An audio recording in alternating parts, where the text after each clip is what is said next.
I was showing Martinez how to fix the conveyor jam when Daniel Cross's voice cut through the warehouse like a chainsaw. Brennan, not a question. A summons. I looked up from the hydraulic line I'd been checking. Martinez, one of our newer guys, froze mid-reach. Daniel stood in the doorway, backlit by morning sun streaming through the loading dock. His suit probably cost what my truck was worth. The crew around me went quiet. You could feel the air change. "Yeah?" I said, wiping grease off my hands. "A word. Now." "I'm Carter Brennan, 53 years old.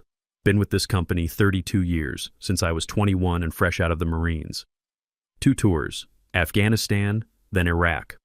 I learned more about leadership in 6 months over there than most guys learn in 20 years of board meetings. You lead from the front, you eat last, you never ask someone to do what you wouldn't do yourself. My father understood that. He built this place from nothing. Started in 1978 with 1 warehouse and a dream. By the time I got back stateside in '92, he had 3 facilities and was looking at a 4th. He put me to work in the warehouse, loading trucks. Told me if I wanted to run the company someday, I needed to know it from the ground up.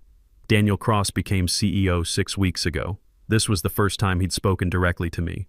I followed him into the glass-walled conference room off the main floor. He didn't ask me to sit, just planted himself at the head of the table like he owned the place, which, technically, he thought he did. "Let's not waste time," he said, loud enough for people walking by to hear. "Your position here is redundant. You're dead weight on payroll." The words hung there.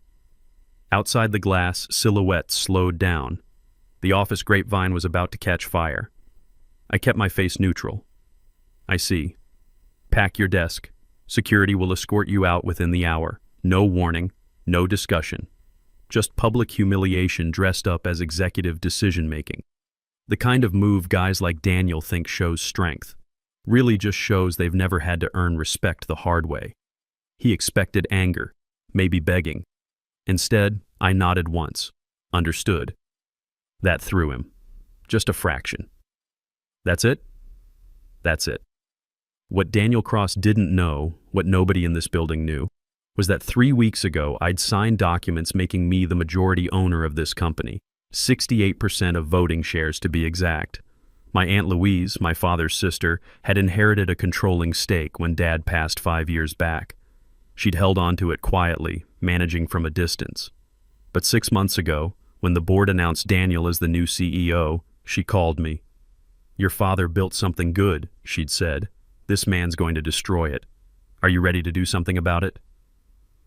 I thought about it for maybe 10 seconds. "Yes, ma'am." 3 weeks ago, I sat in Walter Dixon's law office. Walt's been handling family business for 25 years. We play golf every other Saturday. He's the kind of lawyer who doesn't talk much but gets things done. Had documents stacked on his desk, each page heavy with legal seals. "Once you sign here," Walt said, tapping the final page, "the transfer is complete. 68%. Full control. And this won't trigger any public filings yet? Airtight. Structured through a private trust. The board won't know until you tell them." The pen felt heavier than it should have. 1 signature. Everything changed. I thought about my father. I was maybe 12 when he took me to the first warehouse. It was a Saturday. We were supposed to go fishing, but he said he needed to check on something first. We ended up staying all day. He showed me every part of the operation, introduced me to every single employee by name. On the drive home, he said something I never forgot. "Carter, you see those men back there? They're not just workers. They're the company. You know a man by his handshake and his word. Remember that.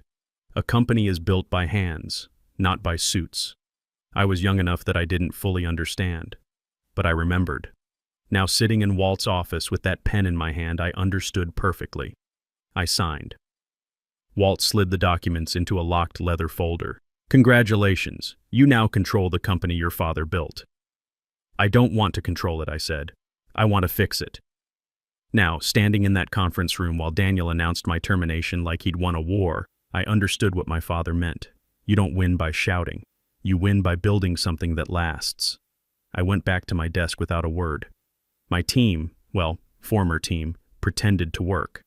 But I caught the glances, the whispered questions behind hands. I packed slowly.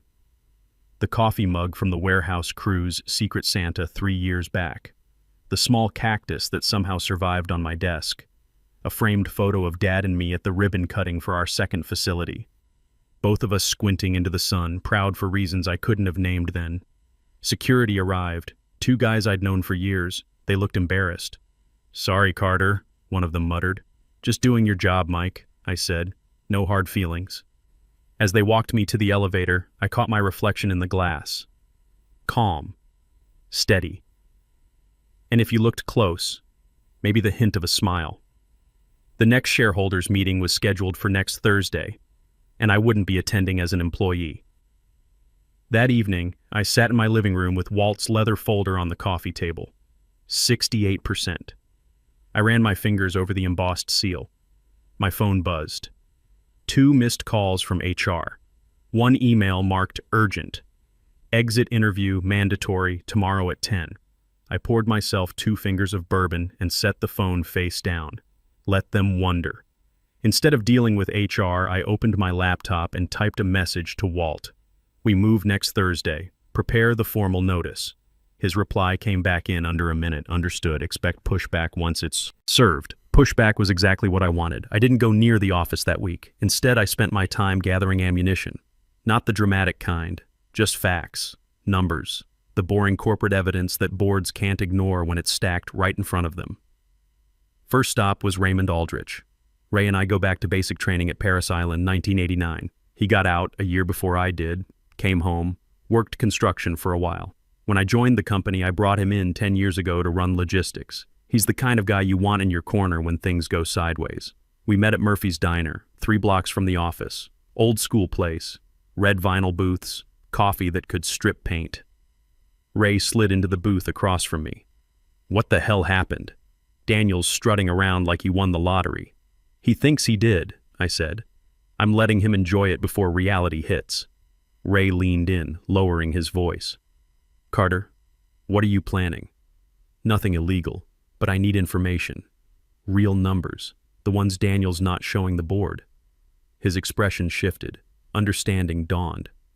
"You mean the actual turnover figures, the cost overruns, the projects bleeding money, all of it, and proof that his projections are fiction?" Ray studied me for a long moment. We'd been in bad spots before. Iraq, 2003. Our convoy got hit outside Fallujah. Ray took shrapnel in his leg, pulling me behind cover. "You don't forget that kind of thing." "Give me a couple days," he said finally. "This could blow back on you." He shrugged. "This used to be a place worth working for. If you can bring that back, it's worth the risk." We shook hands. His grip was still strong. Next, I called David Chen. He'd been our HR director until he resigned 6 months ago, right around the time Daniel came on board. David's old school, 52, father of 3, grandfather of 1. He'd rather quit than compromise his principles. We met at a wine bar downtown that evening. Quiet place. David arrived in a polo shirt and khakis, looked more relaxed than I'd seen him in years. "I heard Daniel fired you," he said, settling into his chair. "He did, in front of half the office." David shook his head. "That man has no concept of dignity. Or process. That's actually why I wanted to talk. I need to know how many complaints HR buried under his watch." David's jaw tightened. "Plenty. I left because they wouldn't let me investigate 2 harassment cases properly. Both swept away. Orders from the top." He paused. "If you're serious about fixing this, I kept copies. For my own protection. I'm serious, and I need them." "What are you planning, Carter?" I took a breath. "I'm taking the company back. But I need evidence that stands on its own. No spin. Just facts." David nodded slowly. "I can get you the files. But you need to understand, some of what you'll see is ugly. People got hurt because the right thing wasn't done. That's exactly why this matters." He reached into his bag and pulled out a thumb drive. I came prepared, just in case. By Friday, I had more than I'd hoped for. Ray sent me a spreadsheet showing voluntary turnover had spiked 38% in Daniel's first quarter. Engineers leaving, warehouse supervisors quitting, people with 10, 15 years walking away. David's files were worse. Detailed complaints, harassment allegations, safety violations, all closed without proper investigation.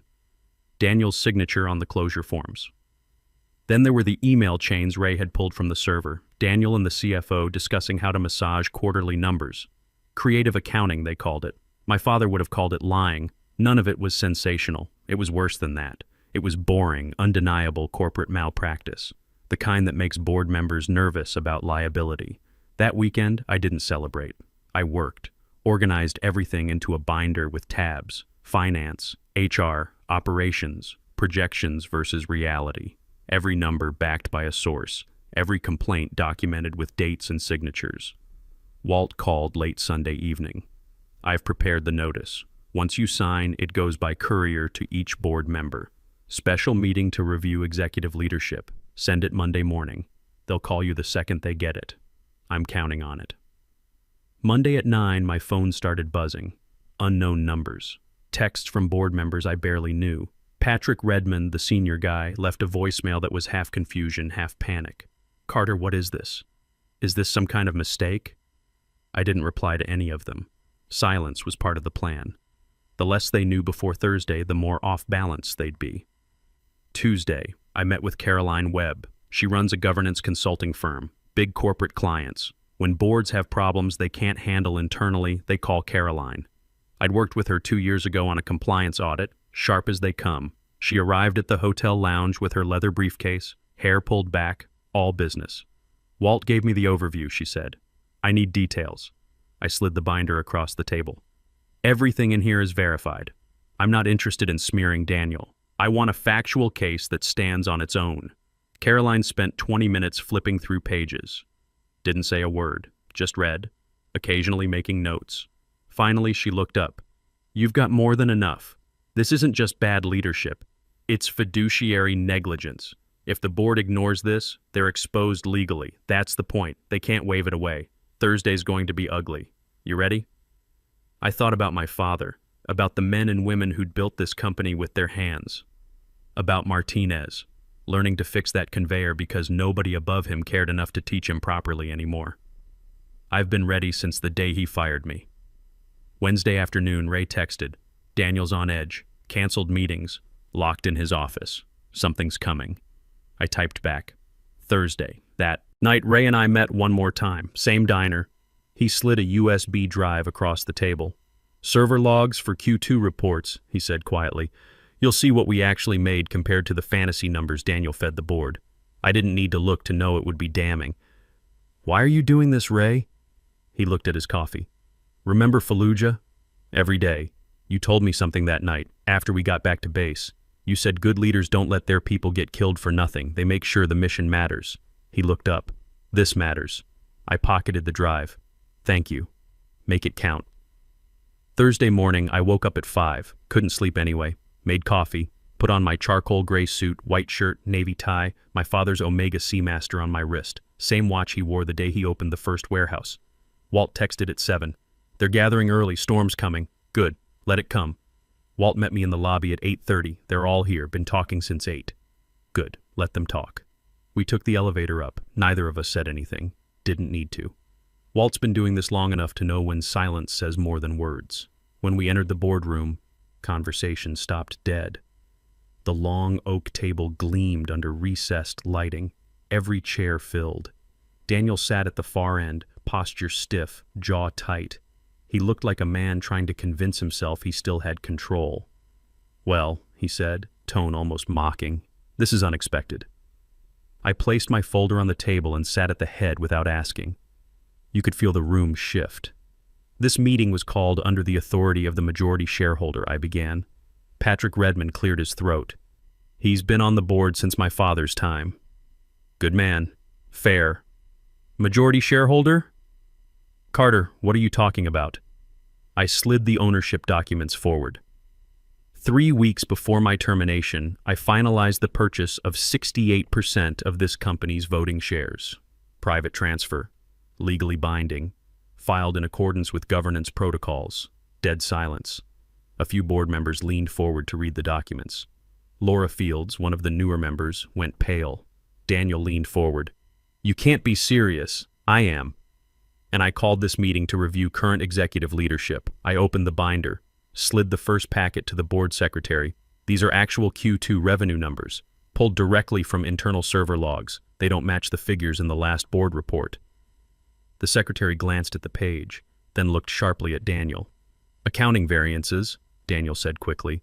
Normal reconciliation issues. 51% variance? I kept my voice level.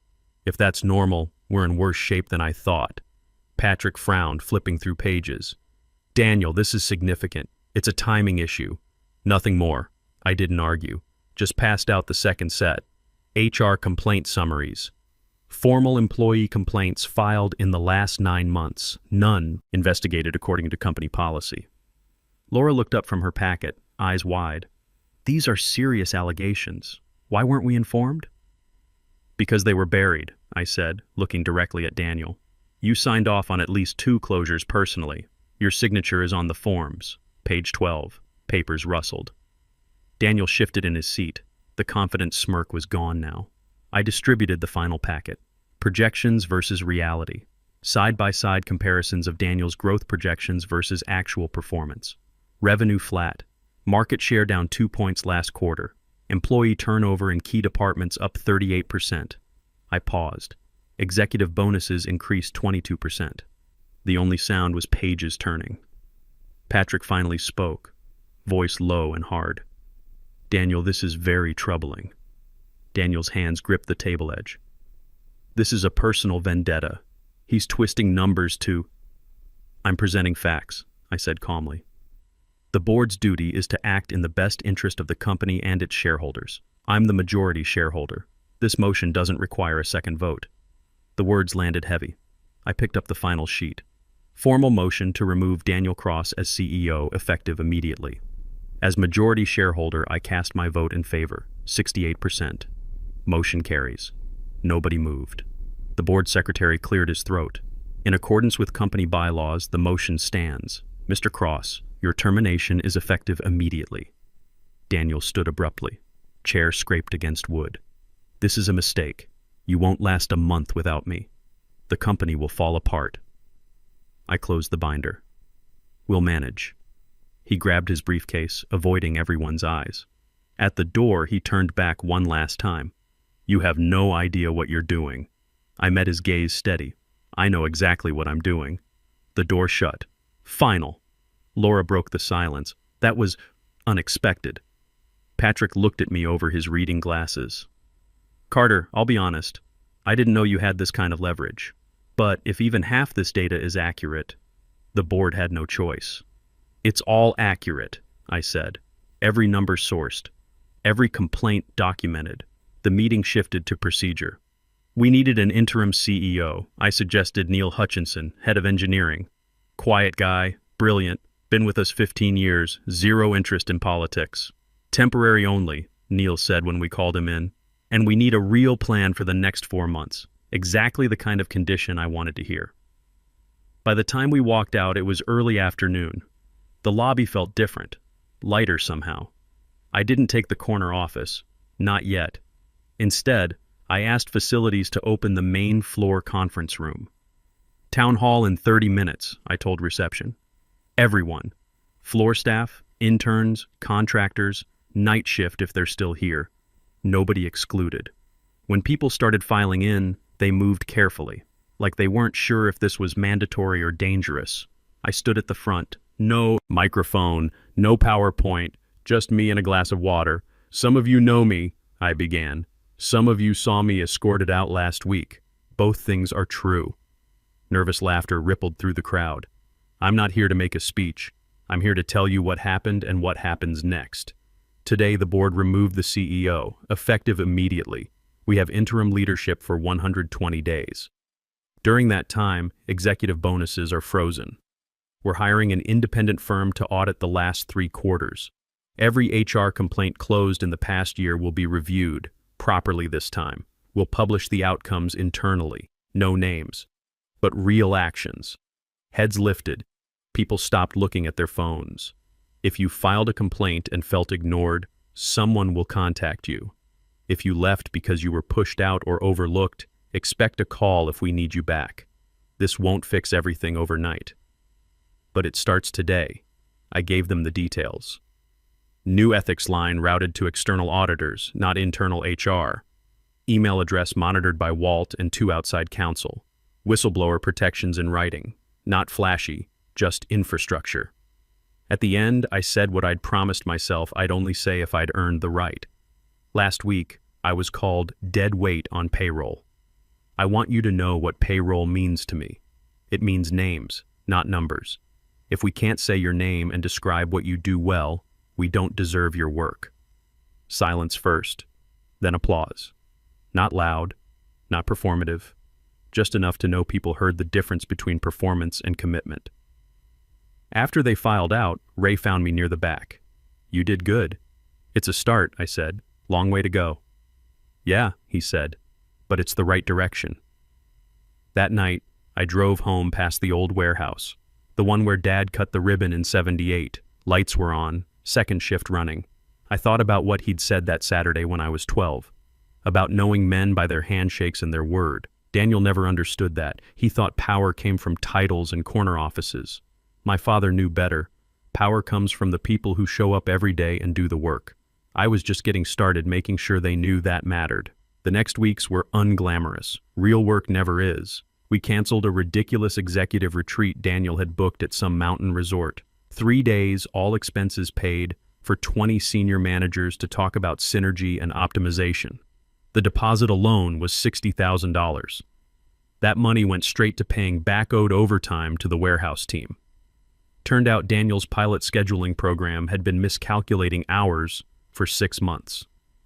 We shut down 2 vanity marketing projects, a rebrand nobody asked for, and a social media campaign that made no sense, and redeployed those budgets to hiring 3 support engineers the operations team had been begging for. When the audit firm asked for access, we gave them everything, every server, every folder, every inbox under legal hold. If you find something that makes me look bad, I told them on record, include it. The lead auditor, a woman named Sarah Chen, looked surprised. Most executives don't say that. Most executives are more worried about looking good than being good. During those first weeks, I kept my desk on the 3rd floor, just a normal workstation I'd borrowed. The corner office could wait. I needed to be where the work happened, not above it. Ray stopped by one afternoon, looked at my monitor, then at me. "You're really doing it. Slowly. The only kind that lasts." He grinned. "You going to put that on a coffee mug?" "No. I'm going to put it in action." One night, about 3 weeks in, I couldn't sleep. Happens sometimes. Old Marine habits. I got in my truck around 11 and drove to the main warehouse. Night shift was in full swing. The 3rd shift supervisor, a guy named Tommy Reeves, looked surprised when I walked in. "Mr. Brennan, everything okay?" "It's Carter." And yeah, just couldn't sleep. Thought I'd see how things are running. I spent 2 hours walking the floor, talked to guys on the loading dock, checked inventory systems, watched the new conveyor system Ray's team had been installing. That's when I noticed it. One of the safety rails on the mezzanine level was loose. Not broken, but loose enough that someone leaning on it wrong could go over. 12-foot drop to concrete. "How long has this been like this?" I asked Tommy. He looked uncomfortable. "Couple months? We filed a maintenance request, never got addressed. I pulled out my phone and took pictures. Then I called facilities management, left a voicemail that if it wasn't fixed by morning, I wanted to know why. It was fixed by 6 a.m., but it made me think. How many other things had been ignored? How many safety issues, equipment problems, staffing gaps had been filed away and forgotten because the guy at the top didn't care? I started making those night visits a regular thing. Once a week, sometimes twice. Not to spy, just to see what actually happened when the suits went home. I learned names. Miguel in maintenance, who'd been with us 18 years. Sarah on the packaging line, putting herself through nursing school. Dennis, the lead forklift operator, who had ideas about warehouse layout that were actually brilliant. They weren't just workers. They were the company. My father had understood that. I was relearning it. Tuesday of the following week, an email went out. HR was reopening cases. Every complaint from the past year would be reviewed by an independent team. David Chen agreed to return, not as an employee but as an external advisor. His job was to rebuild the HR function with clear standards and actual enforcement. I gave him one non-negotiable. Final say on whether cases can be closed without action. Board oversight, but your call. He shook my hand. Thank you for trusting me. Thank you for having principles worth trusting. Investors wanted a call. I scheduled it for that Friday. No spin, no sugarcoating. We're restating Q2, I told them plainly. Not because we failed, because we refused to lie. Our path forward is boring. Better retention, better products, realistic targets, silence on the line. Then questions. Tough ones. I answered them honestly. Then something unexpected happened. 2 funds asked about increasing their positions if we hit the new, lower guidance. Turns out reality is investable when you stop pretending. The audit report came back on a Thursday. I read it alone in a conference room with the blinds half drawn. 68 pages. Worse in some places than I'd hoped. Better in others than I'd feared. Financial misstatements, buried complaints, safety violations ignored. But also, and this mattered, no evidence of criminal activity, just negligence, arrogance. The kind of slow organizational rot that happens when leadership forgets what they're there for. We published a summary to all staff the next Monday. Actions already attached. Reimbursements for misallocated expenses. Clawbacks where legally permissible. Training where necessary. Terminations where justified. Names kept private. Remedies made public. I got an email that afternoon from someone I didn't know. Warehouse worker. Subject line, thank you. The message was 3 sentences. I filed a complaint 8 months ago. Nothing happened. Today someone called me. Thank you. I saved that email. Around week 10 I started a new program. Veteran Hiring Initiative. If you'd served, you got priority consideration. Not just a check-the-box thing, real priority. We set up partnerships with transition programs, offered training, matched military experience to actual positions. Within a month, we'd hired 15 veterans. Ray helped interview them. So did I. We looked for the same things we'd valued in the service. Integrity, work ethic, ability to function under pressure. One guy, former Army Sergeant named Marcus Webb, came in for a logistics position. 20 years in. Multiple tours. Looking for something stable for his family. Why'd you leave? I asked him. Didn't leave. Retired. But I'm 42. Can't just sit around. What did you do? Supply chain management. Convoy operations. Logistics under combat conditions. I looked at Ray. Ray looked at me. When can you start? Marcus ended up running our southeastern distribution network within 6 months. Best hire we made all year. On day 120, we gathered the board again. Neil Hutchinson handed back the interim CEO role with obvious relief. Thank God, he said with a grin. I can go back to actually building things instead of sitting in meetings. We voted formally. The board asked me to take the CEO position permanently. I accepted on one condition: performance review after 6 months, conducted by the same outside firm that did the audit. Results shared internally with staff. Patrick Redmond raised his eyebrows. That's unusual. Power is safest, when it expects to be measured. He nodded slowly. Your father would be proud. 6 months later, we did that review. Sarah Chen's firm came back in, interviewed staff at every level, reviewed financials, assessed culture changes. The report was honest, not glowing. Honest. Revenue up 12%. Modest, but real growth. Customer satisfaction scores climbing. On-time delivery improved by 18%. Turnover down to pre-Daniel levels. Actually slightly below. People were staying. Safety incidents down 40%. That mattered more to me than almost anything. Nobody should get hurt coming to work. The veteran hiring program had brought in 23 former service members. Retention rate, 96%. Employee survey results showed significant improvement in trust, communication, and feeling valued. Not perfect, but measurably better. There were criticisms too. Decision-making sometimes too slow. Communication could be clearer. Some middle managers resisting changes. I read every word, took notes, made plans. Then we published the whole thing, unedited. People noticed. You can't fake that kind of transparency. I called another town hall, bigger space this time. The cafeteria was packed. I wore the same charcoal suit from the day Daniel tried to erase me, not for show, because it reminded me that the clothes don't matter, the choices do.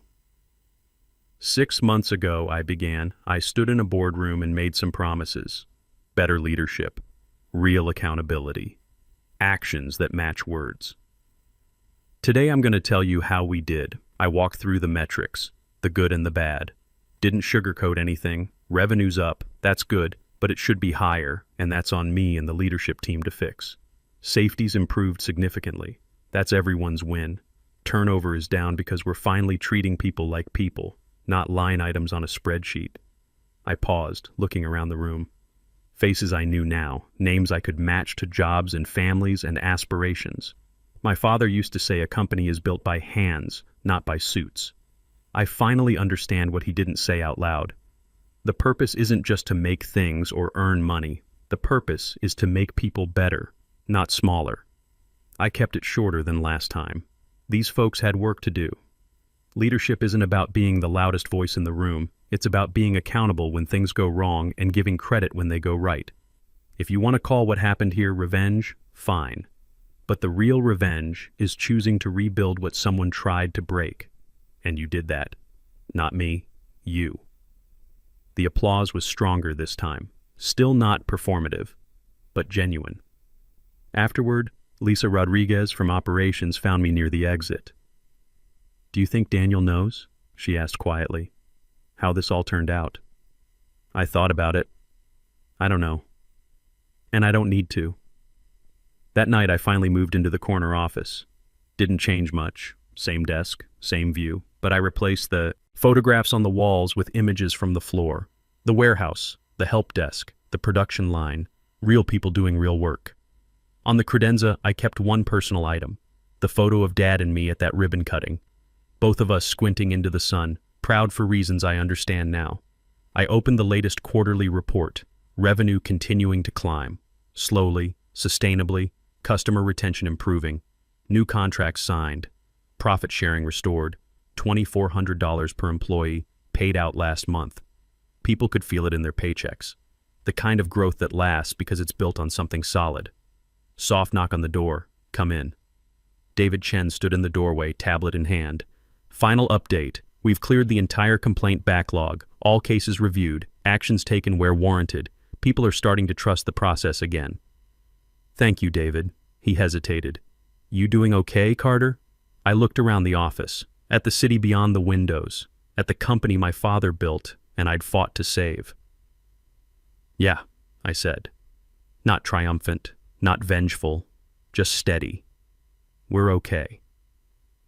When he left, I closed my laptop and let the quiet settle in. The revenge everyone wanted to see, the kind with drama and fireworks, had already happened. That door clicking shut behind Daniel. That was the moment. But what mattered more was every choice after. The boring work of rebuilding, the patient work of earning back trust, the hard work of being accountable. I poured 2 fingers of bourbon.